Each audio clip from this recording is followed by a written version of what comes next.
Question number 13. Question number 13 of exercise 6.1. Exercise 6.1, question number 13. क्या दिया? Question बढ़िए. आपको दिया गया है एक गुब्बारा जो सदैव गोलाकार रहता है, उसका परिवर्तनशील व्यास दिया हुआ है. त्रिज्या क्या होगी? त्रिज्या व्यास की आधी, त्रिज्या r, व्यास की आधी क्या दे रहा है? 3/2 गुणा 2x प्लस 1. तो इसका आधा कर दो, कितना हो जाएगा? 3/4 गुणा 2x प्लस 1. ये त्रिज्या जो है ये व्यास की आधी है. अब देखिए x के सापेक्ष आयतन में परिवर्तन की दर ज्ञात कीजिए. आयतन वॉल्यूम, गुब्बारा गोलाकार है, गोले का आयतन वॉल्यूम क्या होता है? 4/3 पाई r क्यूब. आयतन में परिवर्तन, आयतन का अवकलन, v का अवकलन किसके सापेक्ष? x के सापेक्ष. ठीक है, तो x तो इसमें है ही नहीं. क्या करें? त्रिज्या का मान रखते हैं पाई. r कितना है? 3/4 गुणा 2x प्लस 1. इसका क्या है? Whole cube. अभी v पूरा सरल करो. देखिए 3 की एक हाथ कट गई, 4 की एक हाथ कट गई. ठीक है, क्या बचा? 9/16 पाई गुणा में क्या है? 2x प्लस 1 का होल क्यूब. अब ये v है x के फॉर्म में, ये है आयतन किसके रूप में? x के रूप में. अब क्या करना है? आयतन में परिवर्तन, मतलब v का अवकलन किसके सापेक्ष? x के सापेक्ष. तो v का अवकलन कर दें x के सापेक्ष. क्या ज्ञात करें? dv by dx. साथ साथ स्टेप उठाइए, कॉपी मत करिए. पाई अवकलन करें, पहले घात का अवकलन करोगे, क्या होगा? 3 गुणा में 2x प्लस 1 का स्क्वायर. ठीक है, पावर का हो गया. बेस का करो, 1 का 0, 2x का क्या आ जाएगा? 2. फाइनल आंसर निकालो. 2 से 16 कितनी बार कट गया? dv by dx. v का अवकलन x के सापेक्ष. 2 से 16 कट गया, कितनी बार? 8 बार. 3 गुणा 9 27. 27/8 गुणा में क्या है? 2x प्लस 1 का होल स्क्वायर. ये v का अवकलन किसके सापेक्ष? x के सापेक्ष. नोट करिए. फिर आगे वाला देखिए, क्वेश्चन नंबर 14 देखें आप. क्वेश्चन नंबर 14 साथ में पाई हो रहा है, उससे पाई लिख लेना.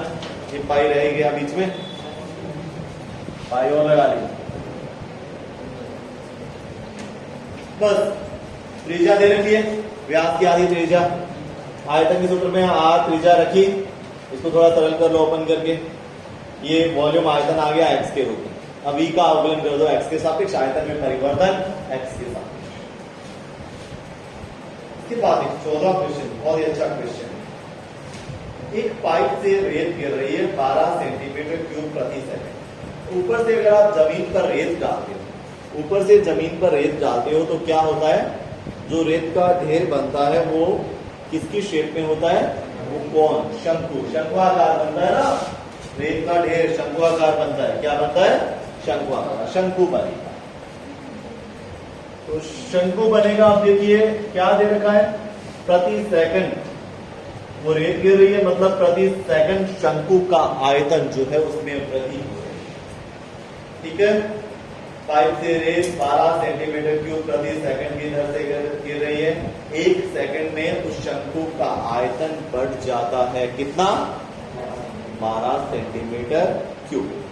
तो देखो, अब ऐसा शंकु बनता है जिसकी ऊंचाई सदैव त्रिज्या का छठा था. ऊंचाई सदैव त्रिज्या का छठा. बहुत इंपॉर्टेंट क्वेश्चन. माना त्रिज्या बराबर r तथा ऊंचाई बराबर h. h और r का एक संबंध भी उसने दे रखा है. ठीक है, अब सबसे पहले देखिए ये 12 सेंटीमीटर क्यूब प्रति सेकंड क्या है? क्या है? आयतन में परिवर्तन। किसमें परिवर्तन? आयतन मतलब v में परिवर्तन। किसके सापेक्ष? t के सापेक्ष, समय के सापेक्ष। तो dv बाई dt दे रहा है। v बराबर शंकु का आयतन 1/3 पाई r स्क्वेयर h। अब r और h में क्या रखना है? r रखना है या h रखना है? पढ़िए ज्ञात क्या करना है। ऊंचाई किस दर से बढ़ रही है ये ज्ञात कर रहे हैं। ऊंचाई में परिवर्तन ज्ञात कर रहे हैं, मतलब h में परिवर्तन ज्ञात कर रहे हैं। dh बाई dt ज्ञात कर रहे हैं। dh बाई dt मतलब h रखना है, ऊंचाई रखनी है आपको, त्रिज्या नहीं। तो त्रिज्या और ऊंचाई का संबंध है। ऊंचाई सदैव त्रिज्या का छठा भाग, बिकॉज ऊंचाई h बराबर सदैव त्रिज्या का छठा भाग। इससे r बराबर क्या आया? 6h। v बराबर 1/3 पाई r की जगह क्या रखते हैं? 6h का स्क्वायर h। v बराबर 12 पाई h क्यूब। ये आयतन का सूत्र, वैसे तो आयतन का सूत्र ये है, लेकिन हमें h में परिवर्तन ज्ञात करना है, तो h के रूप में आयतन का सूत्र है। ठीक है, ये क्या है? v किसके रूप में? h के रूप में। दोबारा देखिए, त्रिज्या r, ऊंचाई h। आयतन क्यों लेके चले? क्योंकि आयतन में परिवर्तन आपको दे रहा है। आयतन में परिवर्तन हमें समय के सापेक्ष दिया हुआ। तो चलिए v बराबर 1/3 पाई r स्क्वायर h। अब r रखें या h? यहाँ तो दो वेरिएबल है, टू वेरिएबल है, मतलब चर राशि है। क्या रखना है आपको? आपको रखना है h, क्योंकि लास्ट में क्वेश्चन में देखिए h में परिवर्तन पूछा है, तो h रखना है। r को हटाइए। कैसे हटाएं? h और r का एक रिलेशन संबंध है आपके पास। h बराबर 1/6 r क्वेश्चन में दे रखा है, तो इससे r का मान आ गया 6h, वो r की जगह रख दें। ये आयतन का सूत्र h के रूप में। अब आपको दे रखा है 12 सेंटीमीटर क्यूब प्रति सेकंड। ये dv बाई dt है, v में परिवर्तन t के सापेक्ष। तो dv बाई dt ज्ञात करो बच्चे, वो आपको दे रखा है। तो करें, v का अवकलन t के सापेक्ष। v का अवकलन t के सापेक्ष 12 पाई तो अचर है। h क्यूब का अवकलन 3h स्क्वेयर। h क्यूब का अवकलन 3h स्क्वेयर। h का अवकलन किसके सापेक्ष हो रहा है? t के सापेक्ष। तो h का अवकलन t के सापेक्ष, अगर h के सापेक्ष होता तो 1, पर h का अवकलन t के सापेक्ष dh बाय dt बराबर कितना आ गया? 36 pi h square dh by dt। ये क्या आ गया? dv by dt। Because dv by dt आपको दे रखा है कितना? 12। कितना दे रखा है? 12 दे रखा है। तो रखें dv by dt 36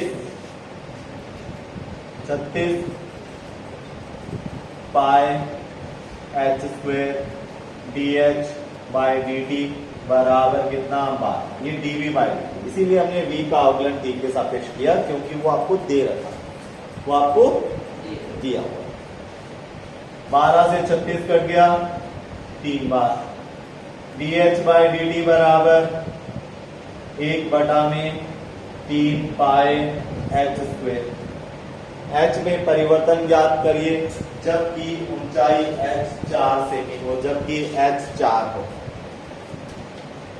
dh by dt ज्ञात करना है जबकि h बराबर कितना हो? 4।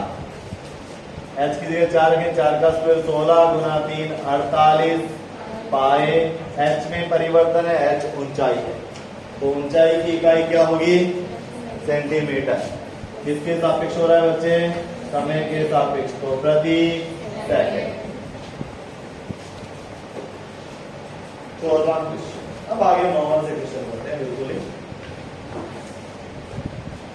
Question number 8, 10, 11, 13, 14। 8, 10, 11, 13, 14 अच्छे क्वेश्चन है, इंपोर्टेंट फॉर बोर्ड एग्जामिनेशन। अब आते हैं क्वेश्चन नंबर 15।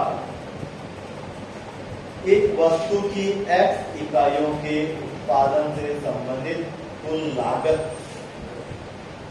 x इकाइयों का उत्पादन दिए तो कुल लागत कुल खर्चा कितना आता है। कुल लागत को c से लिखा है, c mean cost, cost mean लागत, लागत का फलन दिया हुआ है। वैसे ये क्वेश्चन है ना एक इकोनॉमिक टाइप का क्वेश्चन है, ठीक है। हमें मैथमेटिक्स के अकॉर्डिंग जिस तरह से समझना होगा देखो आपको बताता हूँ।